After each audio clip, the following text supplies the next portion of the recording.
Wala pang detalye pero dilulo na ang ilang netizen sa kung sino ang makakapareha ni James Reid sa pagbabalik teleserye bago matapos ang taon. Nababanggit ang pangalan ni Catherine Bernardo sa comment thread sa X na malakas nitong kinukutuba na magsasama sa serye ang dalawa.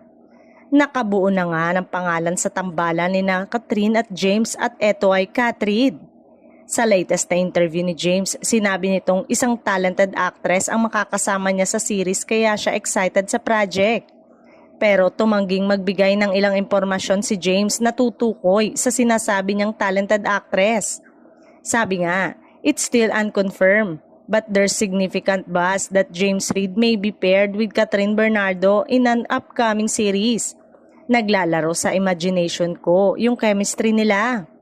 Maraming talented actress sa kapamilya at ilan sa mga kandidata dito bukod kay Catherine ay sina Andrea Brillantes, Jane De Leon, Maris Racal at iba pa. Sa ngayon ay wala pang paramdam si Catherine kung siya ba ang nakatakdang makasama ni James Reid sa serye.